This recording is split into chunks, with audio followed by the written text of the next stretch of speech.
기도드리겠습니다. 하나님 은혜를 감사합니다. 오늘도 이렇게 귀한 시간을 허락하셔서 저희들을 모이게 하시고 하나님 앞에 예배드림으로 인해서 저희들이 영육이 강건하게 됨을 감사를 드립니다. 각자의 모습대로 하나님 앞에 나왔사오니 하나님 저희들의 영육을 붙들어 주시옵소서. 또한 나누는 말씀 가운데 하나님의 성령이 임재하시길 간절히 소원하며 예수님 이름으로 기도드리옵나이다. 아멘. 말씀 보도록 하겠습니다. 오늘 한 절만 읽었는데 에베소서 2장 1절에서 10절까지 같이 합독하도록 한번 해보겠습니다. 다 찾으셨죠? 다 찾으셨습니까? 네. 아멘 소리가 우리 중간에 이렇게 목사님 말씀 드릴 때 아멘 하는 그 소리가 제가 다른 생각하다가 아멘 하게 되면은 다른 잡생각이 싹 사라져요. 그리고 목사님 말씀에 집중이 탁 됩니다. 목사님 말씀은 곧 하나님 아멘 집중이 탁 되잖아요. 그죠? 자, 먼저 그동안은 목사님이 먼저 읽고 여러분이 후반절 읽었죠. 오늘은 바꿔서 여러분이 먼저 읽으시고 그리고 제가 후반절 읽겠습니다. 한번 해보세요.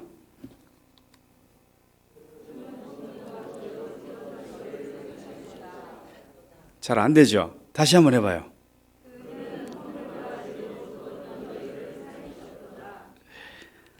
제가 왜 이렇게 순서를 바꿨나 하면은 다른 이유가 없어요.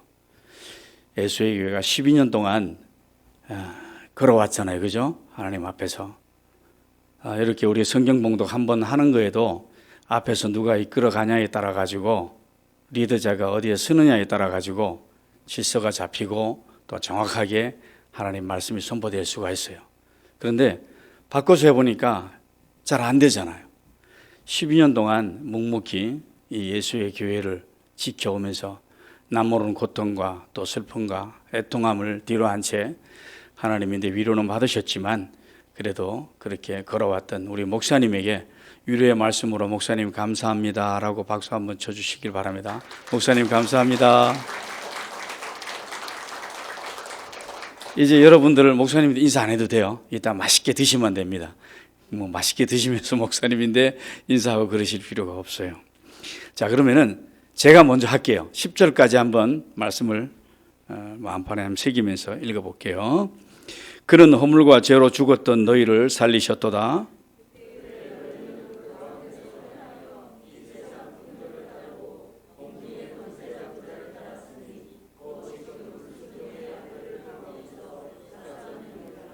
전에는 우리도 다 그 가운데서 우리 육체의 욕심을 따라 지내며 육체와 마음에 원하는 것을 하여 다른 이들과 같이 본질상 진노의 자녀이었더니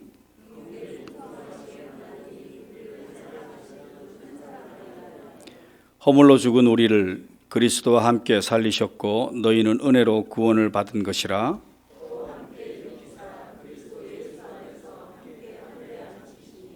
이는 그리스도 예수 안에서 우리에게 자비하심으로써 그 은혜의 지극히 풍성함을 오는 여러 세대에 나타내려 하심이라.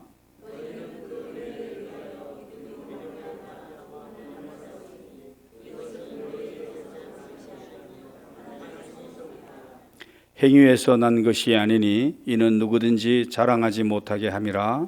우리는 그가 만드신 바라 그리스도 예수 안에서 선한 일을 위하여 지으심을 받은 자나 이 일은 하나님이 전에 예비하사 우리에게로 온 행하게 하려 하심이라. 아멘.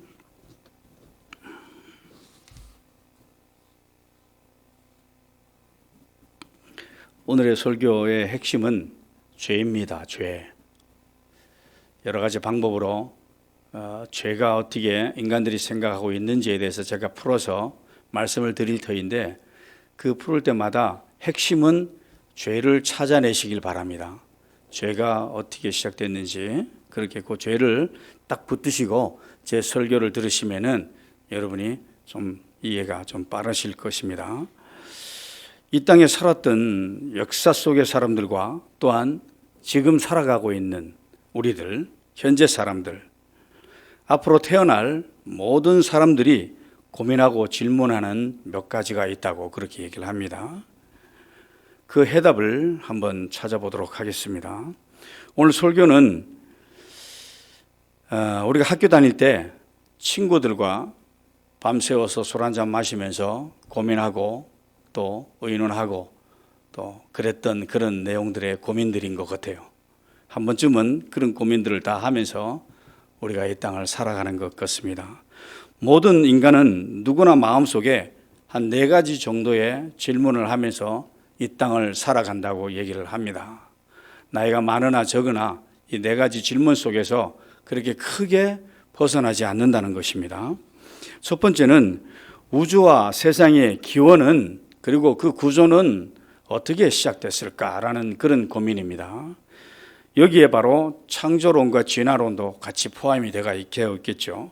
그리고 인간은 어떤 존재이며 그 존재 가운데 나라는 존재는 무엇인가라는 거기에 2번째 질문입니다. 세 번째로 인간과 이 세상이 당면하고 있는 그 큰 문제는 도대체 무엇일까라는 이런 고민을 하고 이렇게 살아간다고 얘기합니다. 또한 마지막으로는 그 문제에 대해서 해결책은 있을까?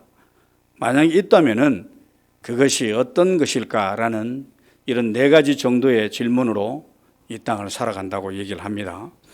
이 질문들을 한마디로 요약하면은 어떤 결과를 초래하면은 우리는 어떻게 해야 우리가 당면한 문제로 구원을 받을 수 있을까라는 그런 문제인 것입니다. 모든 인간은 자신들의 문제를 인식하고 있으며 그 문제의 해결책을 나름대로 내놓고 있습니다. 모든 인간이 품고 있는 이 질문에 대한 대답으로 나온 것들이 바로 종교입니다. 그리고 사상이며 또한 이념인 것입니다. 먼저 이념 중에 사상 중에 종교로 생각하는 것 중에 유교 정신에 대해서 한번 검토해 보도록 해보겠습니다. 춘추 전국 시대를 살았던 공자는 인간의 문제를 예의 결여로 이렇게 그가 단정 짓습니다. 사람이 행해야 할 올바른 예와 도를 지키는 것에 있다라고 공자는 말씀을 합니다. 임금과 신하 간의 예가 결핍이 되어서 끊임없는 구태타가 일어난다라고 공자는 말을 했고요. 그리고 부자 간의 예와 또 형제 간의 예와 사제 간의 예와 이웃 간의 예의 결핍으로 인한 인간들의 세상이 이렇게 평화를 잃어가고 또 불안해한다라는 것이 공자의 해석입니다. 유교는 공자로 시조를 하고 있습니다.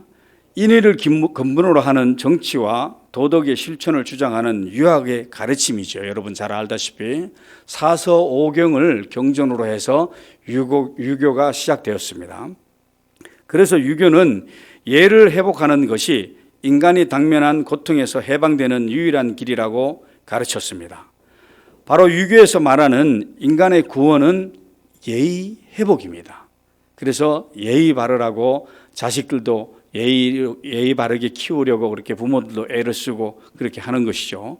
그래서 유교에서는 수기치인이라는 것이 최고의 덕목으로 삼았습니다. 수기치인이라 하면 자신의 몸과 마음을 닦아 수양을 하는 것이고 자신의 도덕적 수양을 쌓는 것을 바로 수기치인이라고 그들은 말을 하고 있습니다. 유교에서 인간에게 꼭 필요한 수양의 덕목을 꼽는 것이 사덕오상. 여러분이 옛날에 한번 접해봤을 겁니다. 사덕오상 들어봤을 거예요.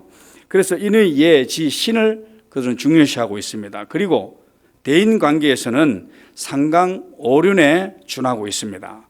그 상강오륜에 입각해서 행동해야 된다라고 그들은 가르치고 있습니다. 상강은 부의자강이라 해서 아들은 아버지를 섬기는 것을 근본으로 해야 된다. 그리고 신하는 임금을 섬기는 것이 근본이다 해서 군의 신강을 얘기했고요. 아내는 남편을 섬기는 것이 근본이다라고 부의부강으로 얘기했습니다. 그리고 오륜은 부자 유친, 군신 유의, 부부 유별, 장유 유서, 붕우 유신 이렇게 그들이 얘기하고 있습니다. 저는 개인적으로 일부 설교 때도 말했지만 상강 오륜 중에 제일 좋은 게 아내는 남편을 섬기는 것이 근본이다라는 그런 부의부강을 굉장히 좋아합니다. 우리 박 집사님 좋아하세요? 우리 한국에 유교적인 사상이 들어오고 나서 그런 유교적인 것 중에 남편들이 좀 대접받을 만한 그 내용이 바로 거기에 있습니다. 부의부강 그리고 부부유별이라. 그래서 그것만 좀 기억이 나는 것 같아요. 이런 상강오륜에 입각해서 대인관계를 가지게 되면 그들은 평화가 올 것이라고 주장을 합니다. 이런 유교 정신이 인간들이 살아가는데 틀린 얘기는 절대 아닙니다. 그들이 주장하는 상강오륜 그리고 여러 가지 주장하는 수기치인 이런 것들은 사동오상, 사덕오상 이런 것들은 우리 인간들이 살아가야 될 가장 근본적인 그런 요소들입니다. 그들이 주장하는 게 틀린 얘기는 아닙니다. 자, 좀 더 나가 볼게요. 이렇게 잘 살아가면은 결과적으로 우리 인간이 겪고 있는 고통과 악과 그런 잘못된 문제를 해결할 수 있을까라는 것이 그게 문제점에 대두되는 것입니다. 우리 한국에도 이미 BC 3세기경에 이 유교가 들어오게 됩니다. 위만 조선으로부터 한사군이 설치되는 과정에서 유교가 전래가 돼요. 그리고 지금으로부터 벌써 한 2000년 넘게 유교의 사상에 젖어 있는 것이 우리나라의 유교 사상입니다. 그런데 정말 우리 인간의 문제가 이 예의의 문제라고 생각하시는지 다시 한번 되짚어 보도록 하겠습니다. 우리 힘으로 그것이 절대 되지 않습니다. 이 유교가 우리나라에서 가장 폭이 넓게 전파된 그런 시대가 바로 조선시대였습니다. 이 조선시대에 조선 500년 동안의 그 기간 동안 얼마나 많은 아픔이 있었습니까? 그리고 얼마나 많은 내분이 우리나라에 있었는지 여러분 잘 아실 거예요. 뭐 사극을 통해서 보신다든가 또는 공부를 통해서 다시 한번 생각해 보면은 유교 사상이 가장 근본으로 하고 있었던 그 시대에 우리나라에 얼마나 아픔이 있었는지에 대해서 제가 말씀드리는 겁니다. 자, 공자의 가르침을 받들었던 중국의 왕조 세계도 역시 마찬가지입니다. 어느 나라 못지않게 당파 싸움과 피비린내 나는 아주 구태타로 점철된 그런 나라입니다. 오늘 전하고자 하는 말씀의 내용은 인간들의 근본 문제는 그런 것으로는 절대로 해결되지 않는다는 것입니다. 예전에 제가 조금 다른 종교에 심취해 본 적이 있어요. 너무 궁금해서 인생 사는 것이 어떤 것인지에 대해서 궁금하게 생각해가지고 힌두교나 불교에 대해서 좀 심취해 본 적이 있습니다. 그때는 제가 하나님의 깊이 있는 복음을 진리를 깨닫지 못했으니까 그 경전을 읽을 때마다 제 마음속에 굉장히 전율이 흘렀어요. 이게 인생이 사는 건가 봐. 이들이 얘기하는 것이 이런 경정 속에 나와 있는 것들이 우리 인생을 구원을 이끌어갈 수 있는가 봐라고 저는 생각을 한 적이 있었습니다. 한번 그때 제가 공부했던 좀 심취했던 힌두교와 불교를 한번 되돌아볼까 합니다.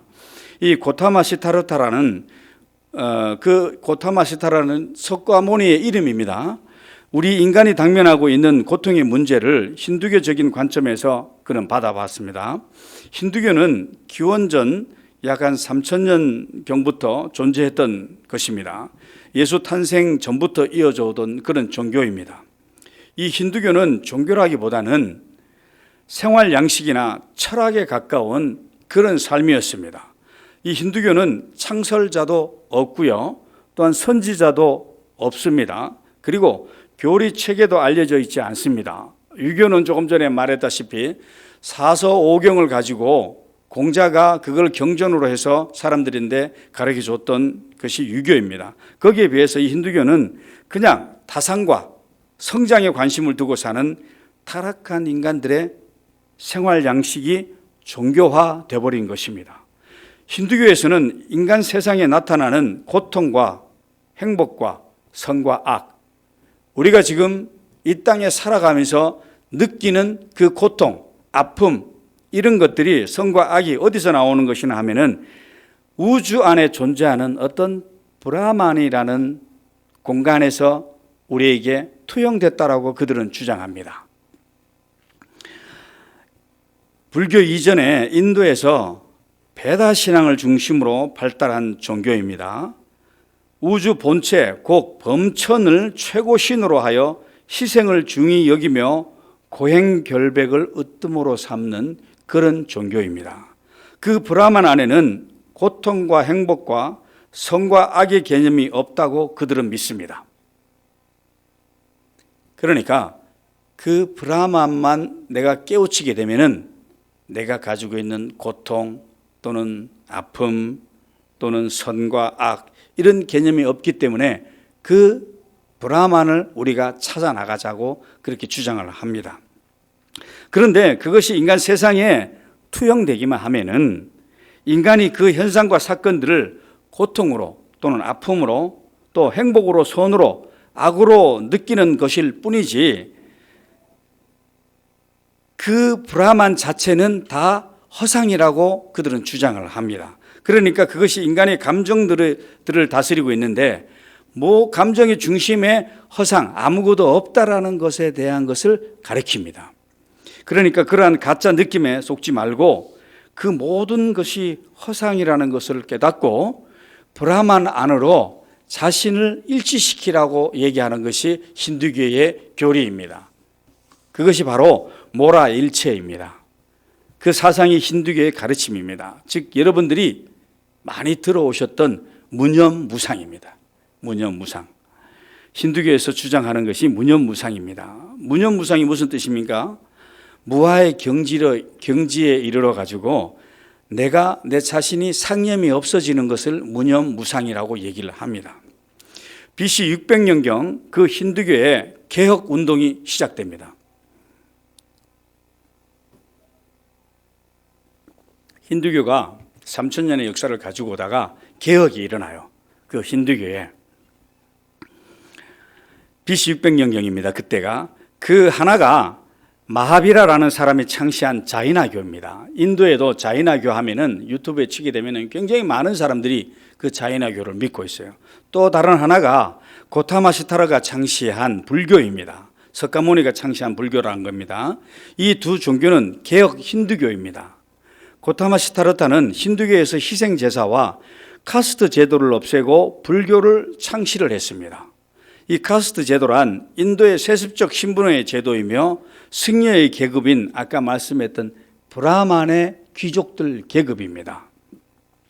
그러나 힌두교나 불교나 자이나교나 모두 그 맥은 한 가지에서 출발을 합니다.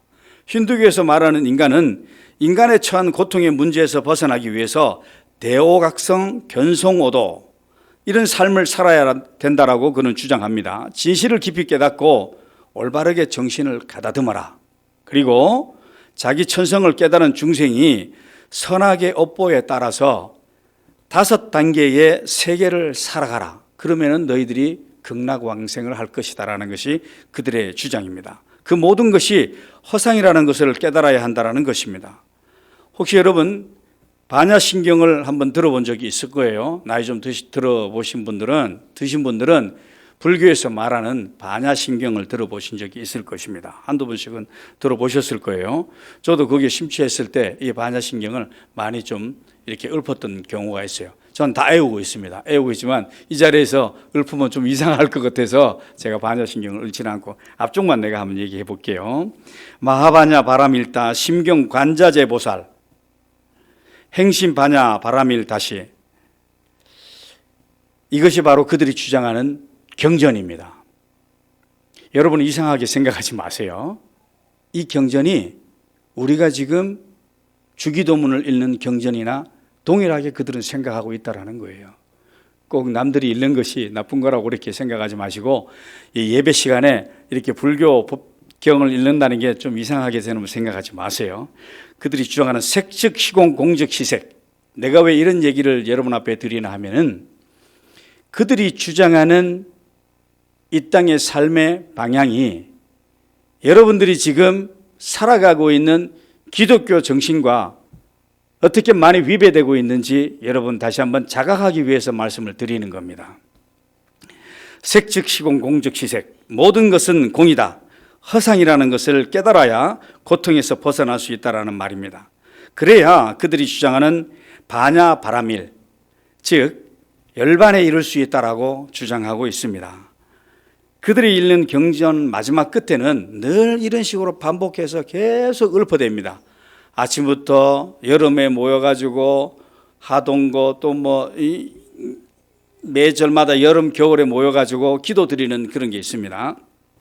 그때 마지막에 읽는 게 아제아제 바라아제 바라승아제 모지사바하 이렇게 그들이 경전에 막을 내립니다. 그리고 아제아제 바라승아제를 계속 읊어요. 그 내용이 뭐냐 하면은 그 내용이 다름 아닌 건너가자 건너가자 저곳에 진리가 있다 이 뜻이에요. 그들은 진리를 모르고 있어요. 여러분들은 늘 보고 깨닫는 것이 주일마다 목사님이 설교로 던지는 것이 그것이 진리예요. 그 진리를 깨닫기 위해서 오늘 제가 이런 말씀을 드리는 겁니다. 그들은 진리를 모르고 있습니다. 모든 것 착하게 살아야 되고 또 나를 깨우쳐 가지고 이 땅에 살아가면서 많이 베풀고 이웃에게 헌신을 해야 되고 구제를 해야 되고 이런 얘기를 하지만 그들이 진정으로 깨닫지 못하는 것이 있어요. 아제아제 바라아제 바라승아제 건너가자 건너가자 저곳으로 저곳에는 분명히 무엇이 진리가 있을 것이야. 누구 하나도 그거를 답을 던지지 못했어요. 그러나 여러분은 매주 목사님이 던지시잖아요. 그 진리를 먹고 이 땅의 삶을 살아가는 여러분의 깨닫기를 간절히 바라고 원합니다. 힌두교나 불교에서 말하는 인간의 구원은 이렇게 모든 것이 허상의 깨달음이라고 끝을 맺습니다. 그리고 또 한 가지 방법은 윤회와 환상을 토한 업보로 구원, 즉 불교 용어로는 열반에 이를 수 있다고 합니다. 얼마나 어리석은지 제가 말씀을 드려볼게요. 업보라는 것은 카르마라고 이렇게 말을 합니다. 전생에 지은 악행을 이생에서 갚아나가는 것을 업보라고 얘기를 합니다. 혹시 여러분 이 기독교 하나님을 믿으면서 혹시 업보로 인해 가지고 내가 이렇게 사는 것이 아니야 라고 생각한다면 오늘 이 시간 이후에 완전히 떨쳐내시기 바랍니다. 우리 기독교는 업보가 없어요. 업보라는 것은 이 불교에서 힌두교에서 출발한 그런 사상입니다. 자기가 정답을 찾아나지 못하니까 아제아제 바라아제 바라승아제 저기에 진리가 있다라고 말을 하면서 그걸 가지고 업보로 만들어낸 사건이에요. 혹시 여러분 어떤 기도원이나 이런 데 가가지고 조상으로부터 내려온 그런 죄를 끊어버린다는 그런 기도도 하고 했을 건데 저도 그 중에 한 장본인인데 여러분 그런 거 없습니다. 자, 계속해서 다시 태어나서 그 업을 하나하나 갚아나가는 것을 말합니다. 그래서 급기야는 열반에 이를 수 있게 된다는 것입니다. 그 중간에 대오각성을 하게 되면은 윤회의 사슬을 벗어나게 되고 그 사람은 죽어서 극락왕생을 할 수 있다라고 주장을 합니다. 정말 우리 인간의 문제가 깨달음에 의해서 해결될 수 있다 그러면 저도 좋겠어요. 인간의 구원을 받게 될 수 있으면 좋겠습니다. 세 번째로 물질주의와 성공주의를 포함하고 있는 자연주의를 한번 간단하게 한번 설명해 보겠습니다. 오늘 이렇게 다른 종교를 설명한다 그래가지고 다음 주부터 그 종교에 빠져가지고 그쪽으로 예배드리러 나가는 사람은 없기를 바라겠습니다. 자연주의는 무엇을 자연주의라고 합니까? 초월적인 영역과 초월적인 존재를 인정하지 않고, 즉 하나님을 인정하지 않고 어떤 모양으로 존재하는 모든 것, 물질을 바라보고 인정한다는 것입니다. 그래서 물질을 근본으로 하는 것을 그들의 자연주의라고 하는 사람들의 주장입니다. 즉 말해서 진화론을 얘기하는 사람들입니다. 눈에 보이는 물질은 영원 전부터 어떠한 모양이든지 존재해 왔다. 그리고 그 물질과 역사는 점점 더 발전하고 진화해서 마침내 이상적인 유토피아를 만들어낼 것이다. 거기에는 어떤 초월적인 존재가 개입해서 도움을 준다거나 하나님을 얘기합니다. 초월적인 존재가 역사를 운영한다고 하는 것은 어리석은 자들의 맹신이라고 비웃는 그런 사람들입니다.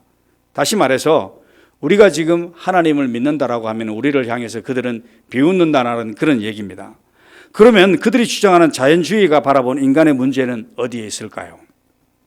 인간은 아직 충분히 교육받지 못했고 충분히 발전하지 못했기 때문에 아직 평화를 못 누린다고 그들은 주장합니다. 그러니까 더 많이 교육하고 더 많이 훈련하고 더 많이 노력하면은 분명 유토피아는 온다라는 것입니다. 인간이 당면한 고통의 문제는 인간의 힘으로 해결할 수 있다는 것입니다. 이 땅에 살아가면서 모든 문제는 내가 해결할 수 있어. 혹시 여러분 그렇지 않습니까? 당연히 우리가 어떤 책임은 져야 되겠죠. 내가 해결할 수 있어. 가정과 사회와 직장과 또는 심지어 하나님의 교회까지 오셔가지고 내가 해결할 수 있다라고 이렇게 생각하지 않는지 모르겠어요. 자연주의에 입각해서 나오는 그런 결단들입니다, 여러분.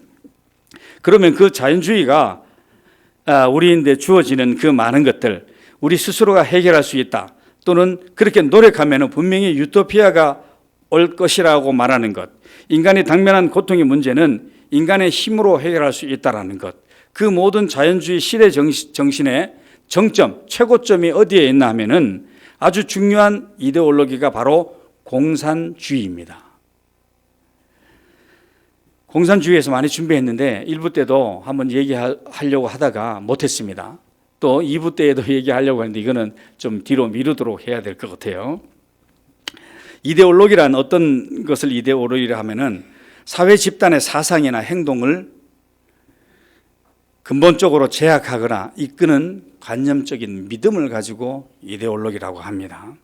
19세기 중반에 그 유명한 독일의 칼 마르크스에 대해서 여러분 많이 들어보고 또 기억하고 있을 거예요. 그 칼 마르크스에 의해서 주장되었던 이데올로기입니다. 공산주의가 무엇인지 간단하게 얘기하자면은 언뜻 생각하기는 공산주의는 물질주의와 아주 반대되는 그런 이념인 것처럼 보일지 모르지만 공산주의야말로 물질주의 또는 자연주의의 정점에 있는 이데올로기입니다. 칼 마르크스는 그는 이 땅에 태어날 때 유태인이었어요. 그리고 독일 국교의 목사님의 가정에서 태어난 사람이고요. 그의 할아버지는 루터교 목사님이셨고 아버지도 독실한 그리스도인이었어요.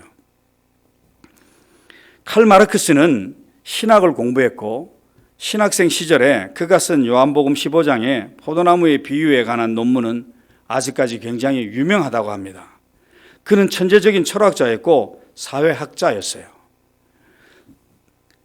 헤겔과 루드비히 포에르바에게 가장 큰 영향을 받아온 그런 학생이었습니다. 그래서 대학교 때에 청년 헤겔 학파들의 모임인 박사클럽에서 아주 중요한 역할을 감당했다고 그래요. 여러분 아시다시피 헤겔의 변증법은 정반합의 개념에 의해서 이루어집니다. 이런 얘기를 살짝 한번 옛날에 들어본 적이 있을 거예요. 한번 기억해 보시면 기억이 날지 몰라요. 제가 설명해 드릴게요. 정반합이라고 하는 것은 어떠한 이론이 나오게 됩니다. 회사나 어떤 단체에서 또는 교회에서 우리 서로 만남 대화 속에서 어떠한 이론이 돌출되게 돼요. 그렇게 되면은 언젠가는 그에 대한 반대 이론이 나오게 됩니다. 그리고 양쪽을 적절하게 수용하는 합의점의 결과를 돌출하게 돼요. 그러니까 합은 정반의 결점을 털어내고 장점을 통합하는 것이 바로 정반합의 결과적인 그들의 답입니다. 헤겔의 역사관은 바로 이 정반합의 역사관입니다. 인간의 역사는 반드시 발전할 수밖에 없다라는 것입니다. 이 정반합의 순서에 입각해서 그런 결과를 발전할 수밖에 없는 그런 결과를 초래한다는 것입니다. 이것을 우리가 어려운 말로 말하면 변증법, 문답을 통해서 진리에 도달하는 방법이라고 얘기를 합니다. 자연주의가 지금 내어놓는 그런 주장들을 지금 얘기하는 겁니다. 칼 마르크스는 헤겔로부터 이 변증법을 배우게 됩니다. 그리고 루드비히 포에르바로부터 유물론을 배우게 됩니다. 유물론은 여러분 잘 아시죠? 우주 만물의 궁극적인 실제를 물질로 보는 겁니다. 그래서 유물론입니다. 포에르바는 인간의 존재를 인간이 먹는 것으로 그는 정의를 내리게 됩니다. 그가 남긴 유명한 말 중에 내가 무엇을 먹는가가 그 사람의 모든 것을 결정한다, 이런 말을 남겼어요. 잘 본 겁니다. 우리 타락한 인간들은 무엇을 추구하면서 사는지 정확하게 인식한 사람입니다. 우리 타락한 인간들이 무엇을 추구하면서 살아가는지 이 포이엘 바하는 정확하게 인식을 했어요. 요즘 시대가 채널만 틀면은 다 먹방이에요. 먹방. 여기도 먹방, 저기도 먹방. 저도 먹는 것을 상당히 좋아하는데, 물론 잘 먹어야 되고, 잘 먹어야 되는데, 우리의 삶의 한 일부분으로 그게 차지해 완 것 같아요. 오늘 뭘 먹을까? 우리 아들이 하나 있는 거 여러분 잘 아시죠? 이 친구가 요즘은 잘 안 그러는데, 예전에 보면은 점심 먹으면서 저녁은 뭐 먹지? 이래요. 아침 먹으면서 엄마 오늘 점심은 뭐야? 그럼 저녁 먹으면서 내일은 이거 해줘. 우는 여러분도 다 그런 경험이 있는 것 같아요. 이렇게 우리가 먹는 거에 대해서 굉장히 삶에 큰 역할을 가지고 있어요. 그래서 일상에 쓰는 언어도 보면은 어른들이 인사할 때 식사하셨어요? 라고 인사를 합니다. 그게 가장 자연스러워요. 저도 어른들 만나면은 식사하셨습니까? 라는 그 인사가 가장 좀 편안해요. 그리고 친구들끼리 흔히 전화하고 이제 인사할 때 말하면은 언제 한번 밥 한번 먹자 하고 얘기를 합니다. 그리고 또 자기 경제 상황, 누가 거래처에서 요즘 어떻게 사업은 좀 잘 돼? 라고 물으면 예, 그냥 먹고 살만해요. 라는 그런 식으로 해서 먹는 거에 대해서 우리가 삶이 치우쳐 있어요. 그러니까 포이엘 바하가 우리 타락한 인간들을 바라본 것이 정확하다고 그렇게 저는 생각을 합니다. 그리고 또 한번 이 포이엘 바하는 종교를 가지고 있는 사람들에게 정의를 내립니다. 어떻게 정의를 내리냐면은 종교는 한계 상황에 봉착해 있는 인간이 그 한계 상황을 극복하기 위해서 인위적으로 만들어낸 것이 종교이다. 혹시 이 중에는 그렇게 생각하는 분도 분명히 계실 거예요. 그러면서 예배 드리시는 분도 있을 겁니다. 다시 한번 생각을 돌려버리시기를 간절히 바랍니다. 극단적인 물질주의자였던 포이엘 바하는 그가 생각하기를 한계 상황에 봉착한 인간이 그 어렵고 힘든 문제를 풀기 위해서는 우리가 많은 물질을 생산해내면 그런 삶을 살아야 되는데, 종교에 심취한 인간들은 자기들이 열심히 노력해서 그것들을 생산해내려고 하지 않고 전부 신에게 매달려서 자기들이 할 일을 게을리한다라고 주장을 합니다. 그래서 종교는 민중의 악이다. 종교는 아편이라고 그가 주장을 합니다. 혹시 여러분 그렇게 생각하지 않으세요? 종교는 어떻다고 생각합니까? 여러분이 지금 믿고 있는 하나님을 믿고 예수님을 믿고 구원받았다고 하는 여러분 자신은 과연 어떻게 생각하고 있어요? 내가 믿는 것이 이게 악이 아니야? 이 땅에? 또는 정말 아편 같은 그런 종교는 아니야? 라고 생각해 보지는 않습니까? 일부도 제가 그 문제를 놓고 좀 격분을 했는데 사실 저는 그렇게 생각을 해요. 여러분들이 진리를 제대로 모르고 이렇게 앉아있고 하나님을 바라본다 그러면은 그거는 악입니다. 여러분 스스로도 악이에요.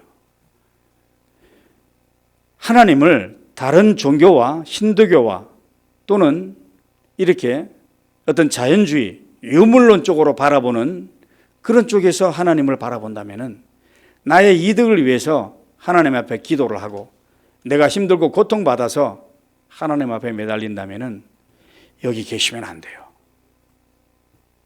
다른 종교도 그런 거 많습니다. 다른 종교도 가면요, 방언도 하고요, 역사도 일어나고 별의별 일이 다 일어나요. 공중에서 붕붕 뜨고요. 여러분 계룡산에 한번 들어가 보셨어요? 저는 계룡산에 참 많이 들어가 봤어요. 그들이 어떻게 종교를 추구하는지. 그들은 촛불을 켜놓고 그 엄동설 안에 거의 그냥 몇 개월씩 그 안에 있어요. 아무것도 걸치지도 않고. 희한한 일이 벌어져요. 그래도 그들은 얼어 죽지 않아. 동상 하나 걸리지 않아요. 오늘 여러분들에게 말씀드리고 싶은 것은 이 기독교에서 가장 핵심적인 걸 찾아내라는 거예요. 다른 종교에서 그렇게 찾아내지 못했던 것을 오늘 이 기독교에서 여러분이 그토록 예배드리고 사랑하는 하나님의 사랑이 어떤 것이고 예수님의 십자가가 어떤 것인지를 오늘 찾아내기를 간절히 바라는 마음에서 이런 설교를 하는 겁니다.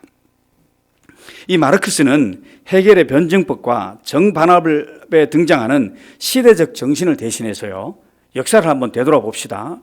그는 경제와 또는 그곳의 계급이라는 것을 집어넣게 됩니다. 그래서 인류의 역사는 경제와 계급의 정반합에 의해서 발전해 간다는 것을 주장합니다.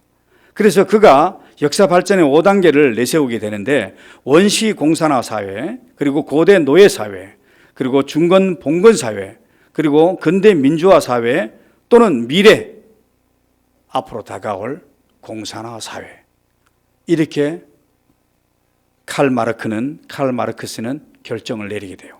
하나도 틀림이 없습니다. 우리가 지나왔던 역사의 단계들이고요, 앞으로 이렇게 벌어질 것에 대한 역사를 그는 주장하고 있는 것입니다. 처음에는 원시시대에는 계급도 없고 경제적 불균형도 없는 그런 공산화 사회였다는 것입니다.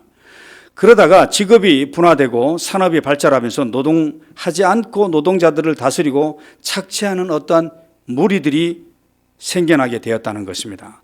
이거는 여러분 다 공부했던 거예요. 내가 상기시켜 드리는 겁니다. 마르크스는 그것을 계급이라고 불렀어요. 그렇게 계급이 생기게 되면 하부 계급에 있는 사람들의 불만이 점점 커지게 되고 그들의 불만이 폭발하게 되어 결국에 혁명을 일으켜내는 것입니다. 다시 그들의 지배 계급이 되고 그리고 또 다른 계급이 지배 계급으로 등장하는 계급의 정반합의 역사가 발전 과정이라고 본 것입니다. 그래서 마르크스는 역사의 진행 과정을 계급 투쟁이라고 주장을 합니다. 정확하죠? 지금 시대도 그렇게 일어납니다. 계급 투쟁이. 마르크스가 잘 본 것입니다. 한번 생각해 보세요. 이 프로레테아와 부르주아의 계급이 나누어져 있는 게 계급 사회를 우리는 지금 살고 있고 자본주의 사회라고 합니다. 그런데 그 자본주의의 약점은 점점 그 자본주의, 지금 살고 있는 자본주의를 얘기합니다. 점점 부가, 돈이 많은 경제적인 부가 소수의 계급에게 편중이 되고 노동자들은 점점 힘을 잃어가게 됩니다. 그 속에 우리 그리스도인들이 살아가고 있어요, 여러분. 이게 마르크스가 본 자본주의에 대한 평가였어요. 즉, 이런 결과로 초래되는 것이 빈익빈 부익부가 초래되는 것입니다. 정확합니다. 한국을 비롯한 전 세계 자본주의 국가들이 점점 그렇게 확연하게 변화가고 있어요. 상위 1%의 계급을 위해 나머지 99%가 죽을 힘을 다해서 노력 봉사하는 모양으로 변해가고 있습니다. 이 시대에 살아가고 있는 그리스도인들이 지금 변해가고 있는 이 시대에 어떻게 여러분들이 적용해 나가고 믿음대로 살아가야 될지를 한번 되새겨 보기를 바라겠습니다. 그렇게 되면은 프롤레타리아의 계급은 점점 증가하게 됩니다. 부를 가진 자들을 얘기하는 거예요. 노동자들을 얘기하는 겁니다. 그로 말미암아 생산을 담당하는 사람들이 점점 늘어나게 되는데 부가 한쪽으로 편중되다 보면은 어떻게 되냐면은 그 물건들을 살 사람이 없기 때문에 상품 생산의 수요가 줄어들게 됩니다.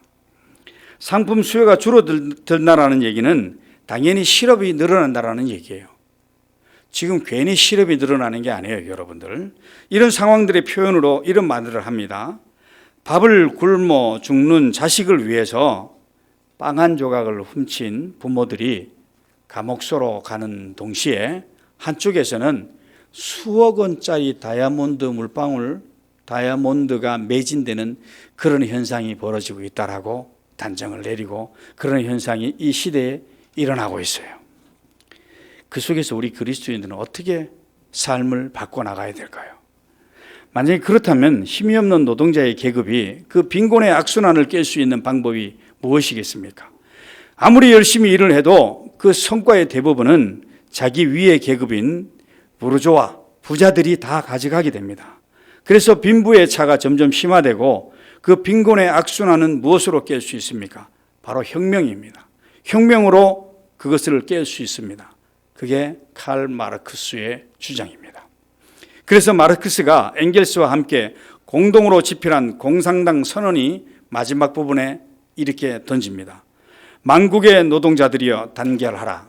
이렇게 맺어요. 그게 무슨 뜻입니까? 단결해서 혁명을 일으키라고 하는 거죠. 6.25를 전후해서 공산당들이 왜 이 땅의 지주들과 북한의 지주들을 대나무 죽창으로 그렇게 많이 찔러 죽였는지 아시겠죠? 이제 여러분, 그들이 주장하는 그 사상에 그들은 그대로 순응해서 따르게 됩니다. 칼 마르크스는 공산주의의 혁명을 이렇게 예찬합니다. 혁명을 통해 세상이 바뀌면 혁명을 통해서 세상을 바뀐다고 그래요. 우리 그리스도인들이 세상을 바뀐다고 얘기하는 것과 주장이 틀리는 것을 얘기하는 거예요, 여러분. 혁명을 통해 세상이 바뀌면 생산을 할 수 있는 기술은 이미 충분히 많이 가지고 있다 이거예요. 공장들은 많이 준비되어 있다 이 뜻입니다. 생산물은 계속해서 많아지고 또 그 부를 손에 쥐고 있는 일부 소수의 계급자들이 없어지게 되므로 모든 사람이 공평하고 행복하게 살게 되는 그런 사회, 경쟁과 투쟁과 악재가 없는 그러한 지상천국이 오게 될 것이라고 주장을 하고 동요를 합니다. 마르크스는 그러한 공산사회에서 살게 될 인간들을 말해서 새로운 사회주의적 인간이라고 단정을 내리게 돼요. 그리고 그 인간들은 이 그리스도인들과 비슷한 삶을 산다라고 주장을 합니다. 남을 위해 사는 그러한 인간군이 생겨나게 될 것이고 그 새로운 사회주의적 인간이 마치 우리 그리스도인들을 말하는 것 같이 그런 주장을 하게 됩니다. 그리고 실제로 프랑스 대혁명의 결과로 프랑스의 노동자들의 계급이 혁명에 성공하는 그런 일이 벌어지게 됩니다. 지배 계급으로 자리매김을 하게 되는 것을 바로 칼 마르크스는 두 눈으로 살아생전 그것을 확인하게 됩니다.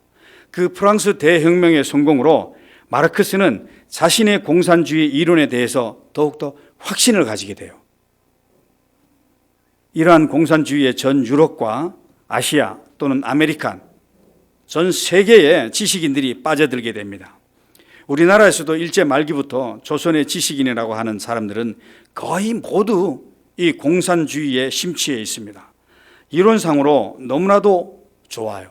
이론상으로 너무나도 맞는 말입니다. 이렇게 부자들의 돈을 다 가지고 와서 여러분들에게 나눠주게 되면은 여러분 지금 돈으로 인해서 고통받는 일은 해결받을 수 있잖아요.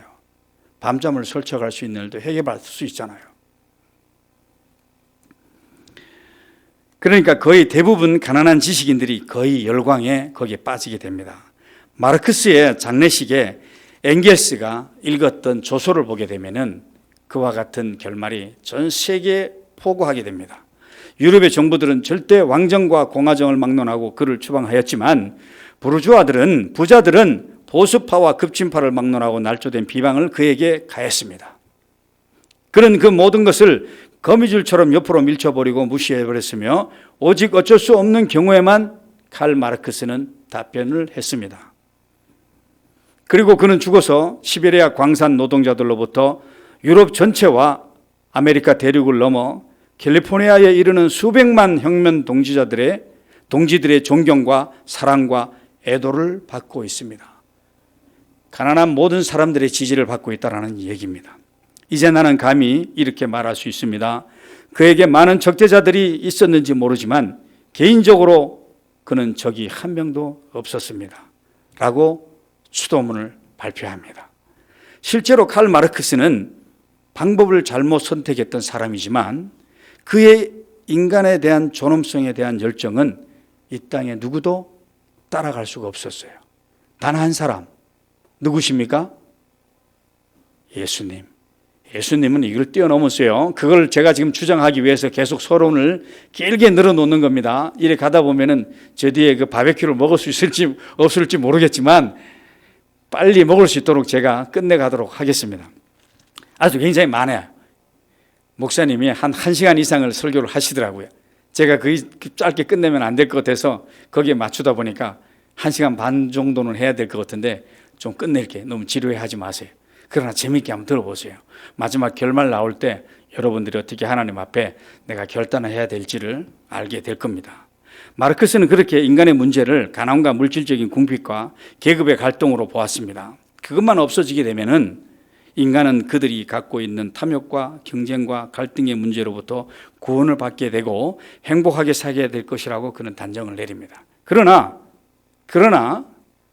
말입니다. 그가 놓친 게 하나가 있어요. 그게 뭔지 여러분은 감 잡았을 겁니다.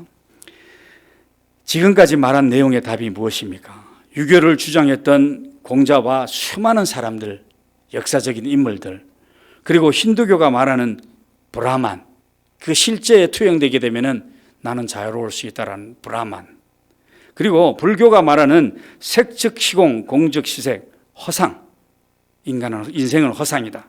물질주의와 자연주의, 즉 변증법과 유물론을 주장했던 사람들, 칼 마르크스가 주장했던 공산주의 사상들, 그 외에도 수많은 인간들은 지금 이 시간에 무수히 쏟아내고 있어요. 이만희가 쏟아냈듯이.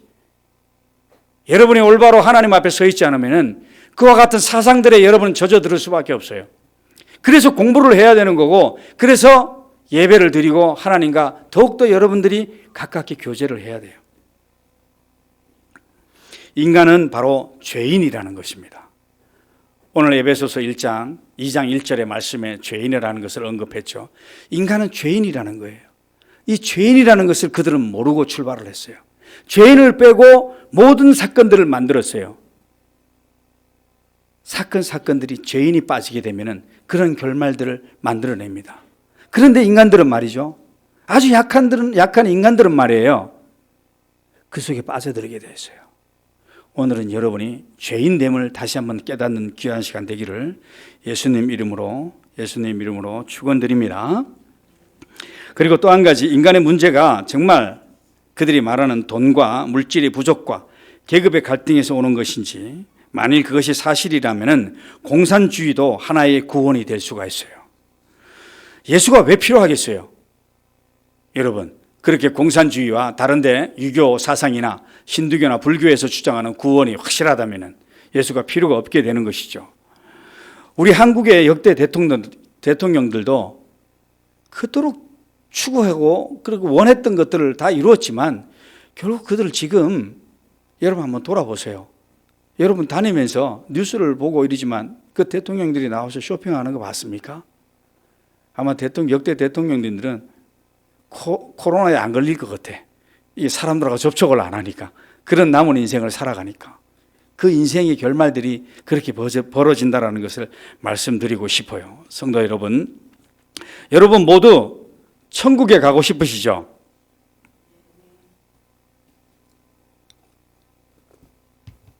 저는 천국에 참 가고 싶은데, 여러분 천국에 가고 싶죠? 만일 여러분이 천국에 가고 싶은 이유가 말입니다, 그 이유가 지금까지 제가 쭉 여러분에 던졌던 이 메시지에 속해 있는지 안 속해 있는지 한번 점검해 보세요. 거기에는 나에게 너무 좋은 집과 천국을 말합니다. 그리고 좋은 환경과 거처를 제공하게 될 곳이기 때문에 가고 싶다라고 이렇게 생각한다 그러면은 그건 너무나도 작은 소망을 가진 그런 천국의 소망입니다, 여러분. 그건 자연주의자들이나 공산주의자들의 관심과 조금도 다를 바 없는 것 같아요. 좋은 차, 좋은 집, 여러분 가지고 싶은 것, 좋은 것 가져본 적이 한번 있을 겁니다. 그러나 그 좋은 것이 과연 얼마나 가요? 여러분 좋은 것 가지고 지금까지 계속 이어져 옵니까? 아침에 나오시면서 저렇게 난 좋은 아내를 맞이하고 지금까지 살았으니까 너무 행복해 라고 생각하십니까? 저만 안 그런 것 같아요.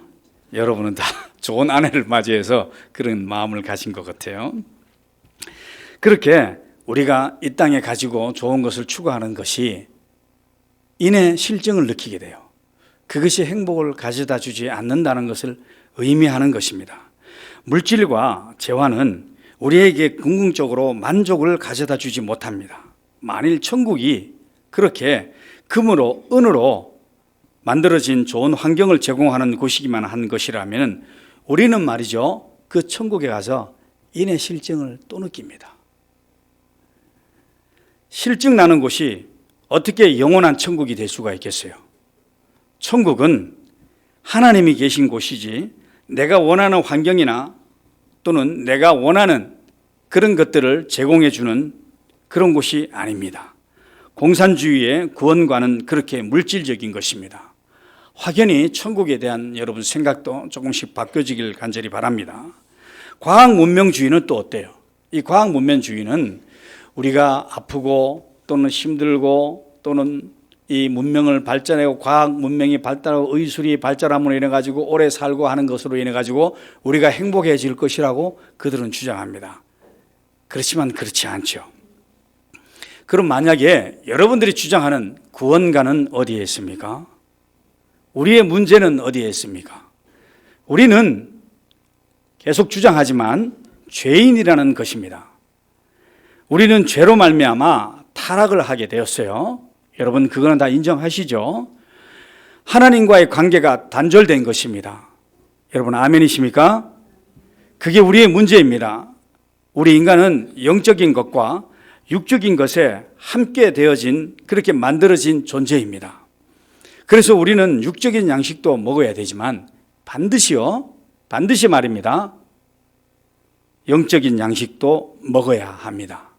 그렇게 목사님이 많이 외치지만 영적인 양식을 여러분 먹어야 돼요.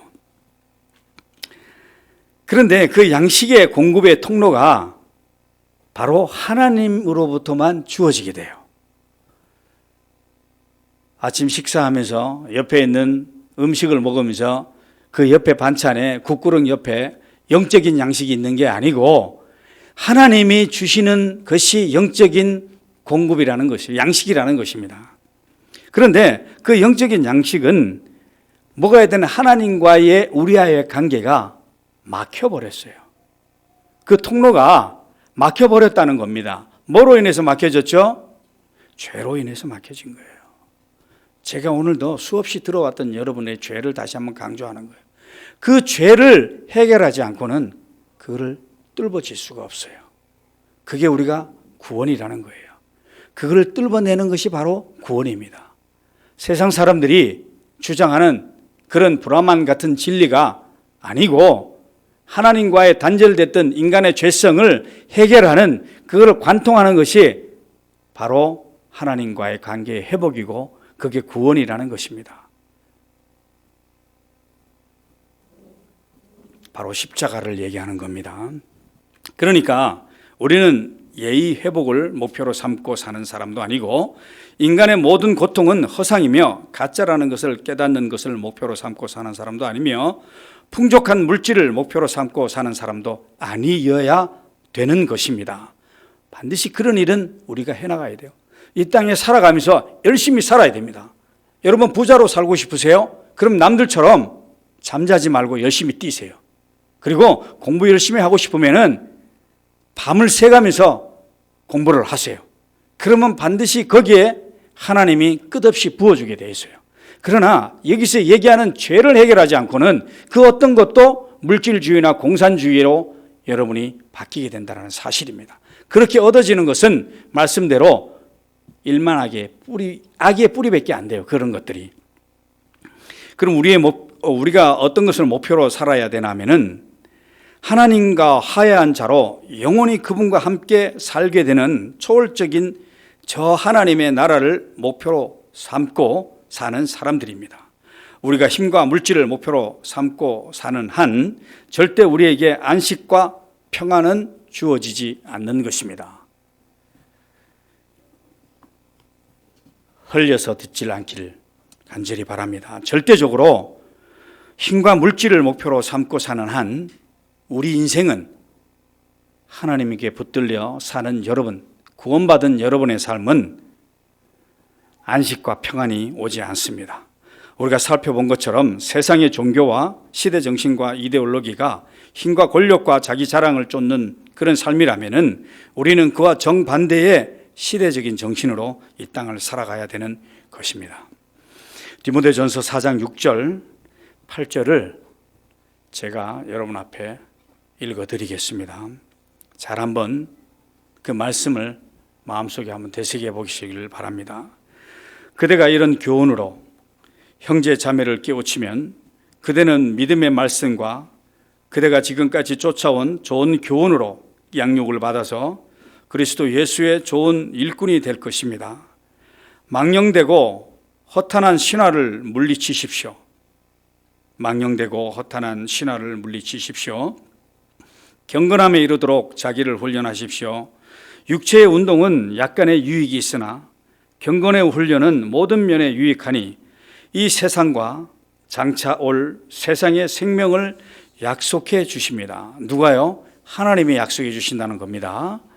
디모데 6장을 한번 제가 6절에서 10절까지 다시 한번 읽어볼게요. 세 번역본으로 읽어보도록 하겠습니다.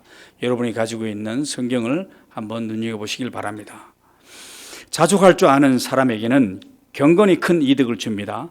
우리는 아무것도 세상에 가지고 오지 않았으니 아무것도 가지고 떠날 수는 없습니다. 우리는 먹을 것과 입을 것이 있으면 그것으로 만족해야 합니다. 그러나 부자가 되기를 원하는 사람은 유혹과 올무와 여러 가지 어리석고도 해로운 욕심에 떨어지게 됩니다. 이런 것들은 사람을 파멸과 멸망에 빠뜨려주기도 합니다. 돈을 사랑하는 것이 모든 악의 뿌리입니다. 돈을 쫓다가 믿음에서 떠나 헤매기도 하고 많은 고통을 겪기도 한 사람들이 더러 있습니다. 그 후에 디도서 2장 11절에서 14절까지 제가 한번 읽어드리겠습니다. 모든 사람에게는 하나님의 구원의 은혜가 나타났습니다. 여러분 아멘이십니까? 여러분에게는 하나님의 구원의 은혜가 나타났다라는 것입니다. 그 은총은 우리를 교육하여 불경건함과 속된 정욕을 버리고 지금 이 세상에서 신중하고 의롭고 경건하게 살게 합니다. 또 그것은 우리로 하여금 복된 소망을 갖게 합니다. 곧 위대하신 하나님과 우리의 구주이신 예수 그리스도의 영광이 나타나기를 기다리게 합니다. 그리스도께서는 우리를 위하여 자기 목숨을 내주셨습니다. 아멘이십니까? 그것은 우리를 모든 불법에서 속량하시고 깨끗하게 하셔서 선한 일에 열심을 내는 당신의 백성이 되게 하시려고 하는 것입니다. 우리는 하나님이 약속하신 새하늘과 새 땅을 바라보며 하루하루 경건을 연습하며 살아가야 하는 것입니다. 여기서 경건이라 함은 바로 거룩입니다.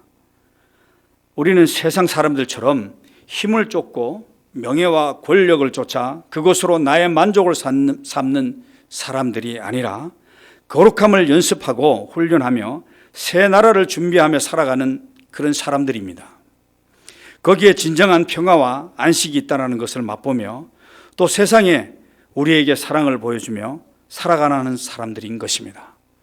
혹시 오늘 여러분 설교를 들으시고 나는 이렇게 살지 않을 것이야 라고 하시는 사람들은 제가 분명히 여러분에게 예언할게요. 그들은 지옥으로 떨어집니다. 속히 그런 생각에서 벗어나서 단 한 분 하나님을 바라보지 않으면은 하나님의 말씀에 서 있지 않으면은 그들은 지옥으로 떨어져요. 영원한 불구덩이에서 고통을 받게 돼 있어요. 그 영혼이라는 말이 말입니다. 잠깐 뜨거워 하는 것에 끝나지가 않아요. 조영기 목사님이 예전에 설교하실 때 그 얘기를 들었어요. 그리고 그 얘기를 장경동 목사님이 이용해 쓰시더라고요.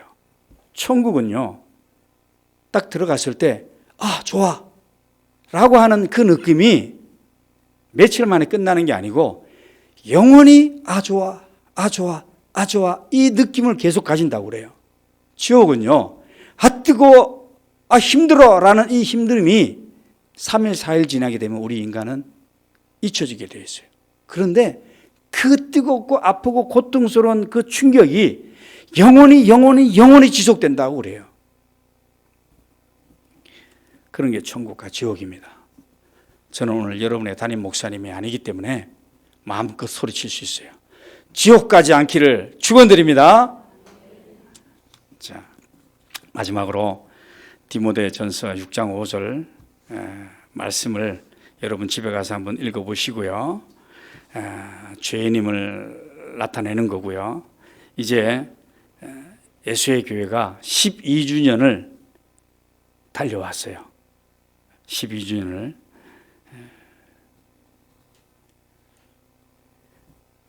여러분 12년을 같이 한 배를 타신 분도 있을 것이고 중간에 목사님과 같이 사역을 시작하신 분도 있을 거예요. 많은 아픔과 고통이 그 속에 있을 것이라고 생각됩니다. 그러나 그 과정들이 오늘 먼저 에베소서 2장 1절에서 10절에 읽었듯이 10절에 보게 되면은 하나님이 그 모든 일을 선한 일을 행하심을 위함이라고 얘기합니다. 여기서 제가 어떤 위로를 목사님이 해드릴 수가 있겠어요. 그렇지만 하나님이 말씀 속에서 선한 일을 행하기 위해서 이렇게 딸려왔다라고 얘기해요. 구원받은 여러분들이요, 구원받은 여러분들은 하나님이 선한 일을 해나가세요. 그 선한 일을 해나가신다는 것은 우리 국어사전에 나와 있는 착한 행실을 뜻하는 게 아니에요. 구원받을 자들이 하나님 나라의 새하늘과 새 땅에 들어갈 때까지 이루어지는 모든 일, 그 일은 고통도 될 수도 있고 병들어서 아파할 수도 있고 사업에 실패해서 고통받을 수도 있어요. 우리 가정의 문제로 인해서 내가 고통받을 수도 있어요. 그렇지만 그 안에서 하나님을 발견하고 하나님을 바라볼 수 있는 것, 그것이 바로 하나님이 말씀하신 선한 일이에요. 그러니까 선한 일에는 우리의 고통과 아픔과 모든 것이 그 속에 내포되어 있어요. 이 12년의 역사 가운데 그 선한 일이 하나님이 이끌어왔다라고 저는 생각이 듭니다. 앞으로 13년을 향해서 여러분 선한 일을 해가시는 여러분이 되기를 바라면서 유다서를 제가 몇 가지 추려서 읽으면서 오늘 제 마음과 여러분의 마음을 새롭게 다지고 예배를 마치도록 그렇게 할게요. 한번 읽어보겠습니다. 들어보세요. 여러분, 자비와 평화와 사랑이 여러분에게 가득하기를 빕니다. 한번 결정적으로 전해진 그 믿음을 지키기 위하여 여러분이 힘써 싸우라는 것입니다. 사람들은 무엇이든지 자기들이 깨닫지 못하는 것은 욕을 하게 돼 있습니다. 그들은 이성이 없는 짐승과 같이 무엇이든지 본능으로만 알고 바로 그 일로 인해서 그들은 멸망하게 됩니다. 그들에게 화가 있습니다. 그들은 가인의 길을 걸었으며 삭스를 바라는 발람의 그릇된 길에 빠져들었으며 고라의 반역을 따르다가 망하였습니다. 이들은 불만에 쌓여 불평을 늘어놓는 사람들이요 자기들의 욕심대로 사는 사람들입니다. 그들은 입으로 호풍을 떨다가도 이익을 챙기기 위해서는 남에게 아첨을 하게 됩니다. 사랑하는 여러분, 여러분은 우리 주 예수 그리스도의 사도들이 이 예고한 그 말을 기억하십시오. 사랑하는 여러분, 여러분은 가장 거룩한 여러분의 믿음의 터로 삼아서 스스로 세우고 성령으로 기도하십시오. 하나님의 사랑 안에 머무르면서 스스로 지키고 영원한 생명에 이르게 하는 우리 주 예수 그리스도의 자비를 기다리십시오.